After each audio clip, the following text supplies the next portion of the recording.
Alors, c'est parti, j'ai présenté ça comme ça, évidemment, j'ai mis le petit projet là, hop, sur le côté. Tac. Et j'ai ici notre projet avec tous ses composants. Donc pour commencer, on doit installer React Redux et Redux. Donc on fait CTRL U accent grave. Ça nous ouvre la console ici, on appuie sur le petit plus ici, ça nous fait un nouveau terminal.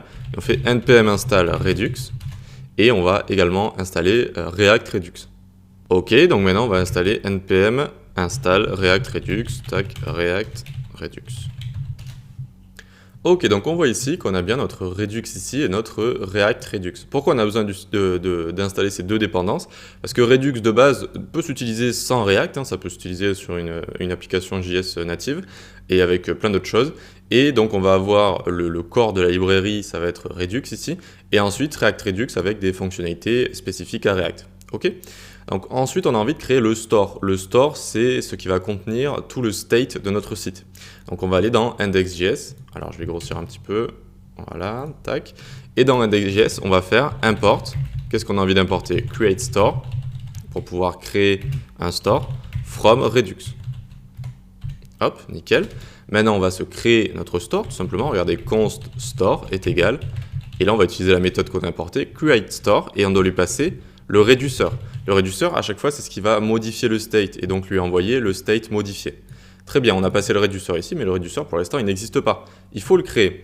Donc, on vient ici dans Source et on va se créer un dossier Store. Et dans ce dossier Store, on va se créer un réduceur, réduceur.js, comme ça. Nickel.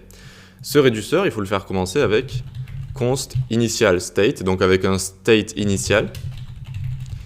Et donc là, dans notre application, on a envie d'avoir un compteur, et donc ça va être le state compteur qui va être égal à 0 de base. Voilà.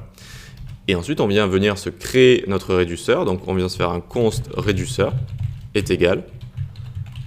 On lui passe le state initial à la base, donc ici, state est égal initial state, et l'action qu'on va passer à notre réduceur. Ici, c'est une syntaxe ES6, ça permet tout simplement de dire que le state ici qu'on va lui passer sera égal à initial state. Voilà. Donc qu'on vient de créer juste au-dessus. Et ensuite, donc, on va lui passer des actions à notre réduceur. Donc les actions, ce sera ce que les composants vont lui envoyer pour lui dire fais ça au state, fais ça au state, fais ça au state, etc., etc. Très bien. Et ensuite ici, on va juste return le state pour commencer. Et on va export default réduceur. Et là, on a un réduceur qui fonctionne. Donc on a un state initial. On a notre réduceur ici qui va prendre à chaque fois un state et une action. Et il va retourner à chaque fois le state qu'il aura modifié au préalable. Mais pour l'instant, on ne lui a pas envoyé de state depuis les composants, donc ce n'est pas encore modifié. Ici, on va pouvoir l'importer maintenant qu'on l'a créé. Import, alors, réduceur, from, point slash, on trouve le store ici, slash réduceur. Tac, nickel.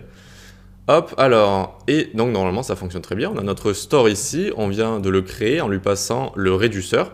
Donc pour l'instant tout est ok, on a un store, on a un réduceur et on va pouvoir passer à la suite. Je vous en mets pas trop pour chaque vidéo.